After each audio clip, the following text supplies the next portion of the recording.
Not feeling anything, right? No.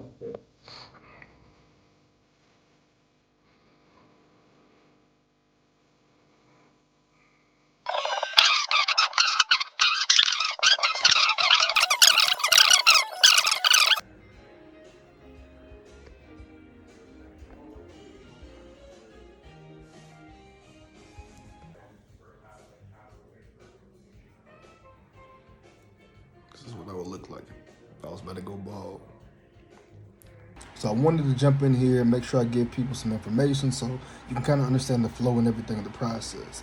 So I got my keloids removed, as you see, like in the dermatology office. Now there are some practices where they'll have you go through anesthesia. Most likely, if you're going through like a plastic surgeon, they'll probably have you do that.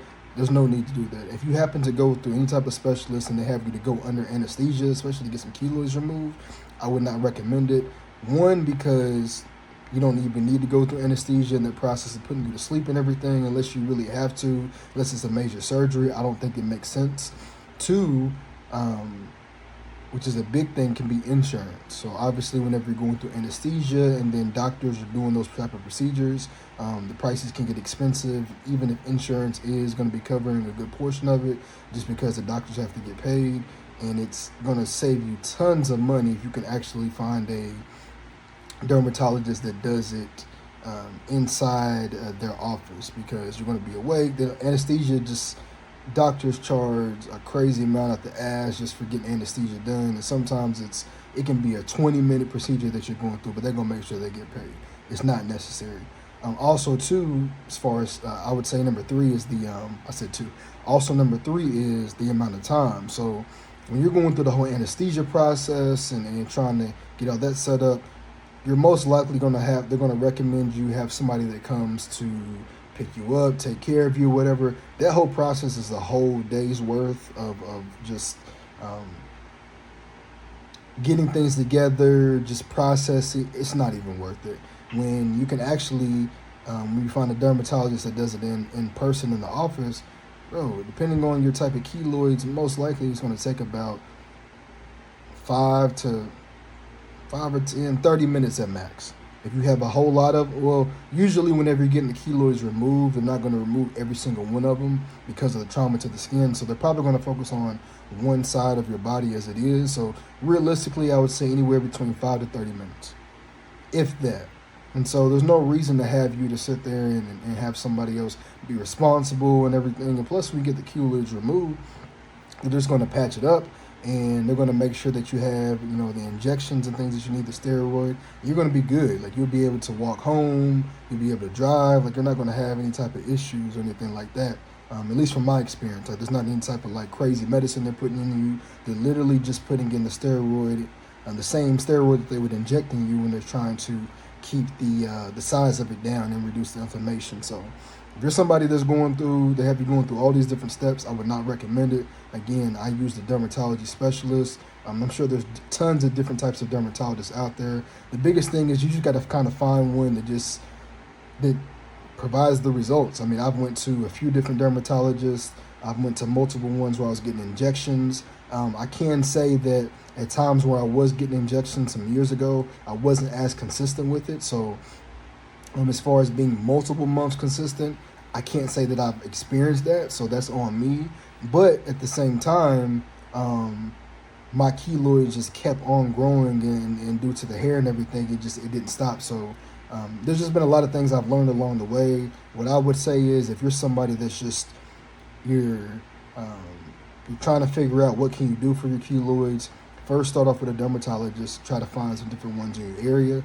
Most likely they're going to want to start off with some type of injections, which that can be good because that's going to help to reduce the size and then also reduce like any type of inflammation and stuff like that.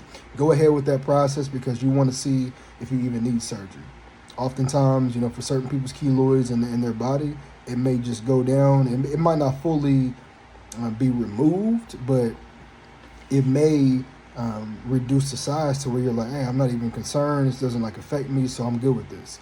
If that's not working, then you want to see if the dermatologist, if they can, which they most likely would do, is recommend you to get it removed. Okay, so then from there, you've got to see, do I like the work that's going on here?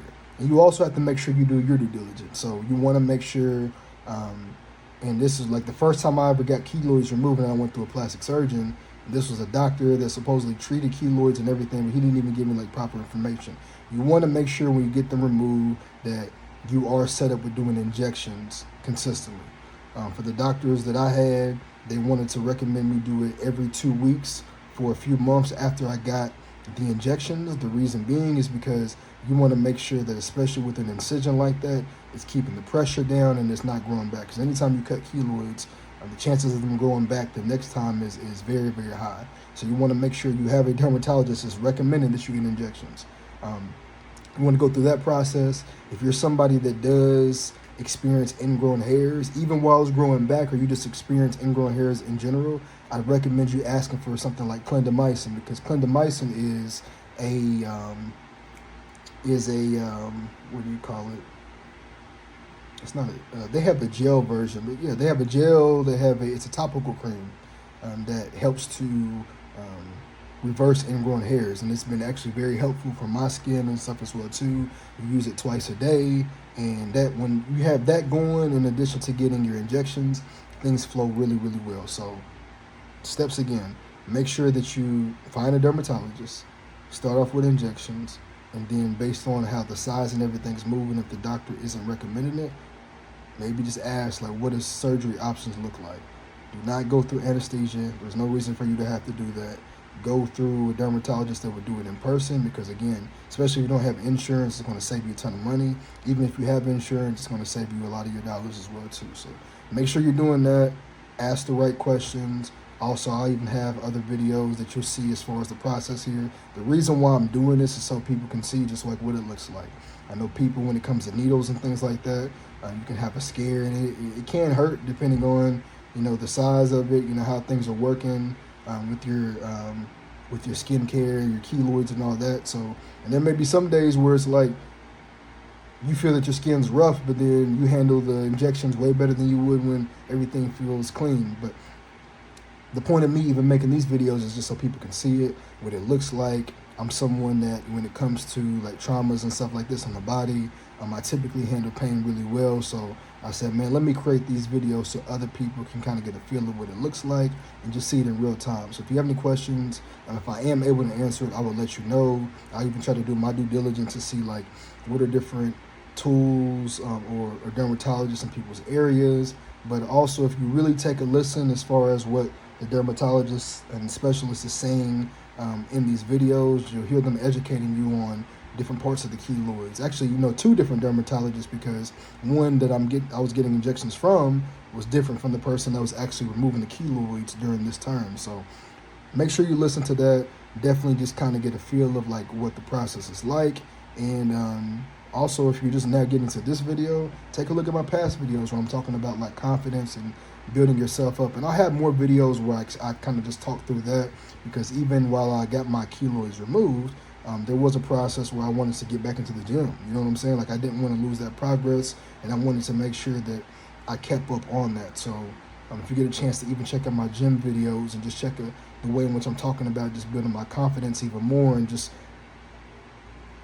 learning life, and these are things in which I've learned a lot over my 20s, but I've talked in these similar type of ways. I've been able to share this type of information and just positivity with others in my life, a lot throughout my life. And so the point of it is just to be able to help give others encouragement and positivity. So definitely check that out. I just wanted to preface this before I go into the video of me actually getting a cut on the back. And so this might be a bit of a longer video, but if you get to this point, shout out to you, because we in this together.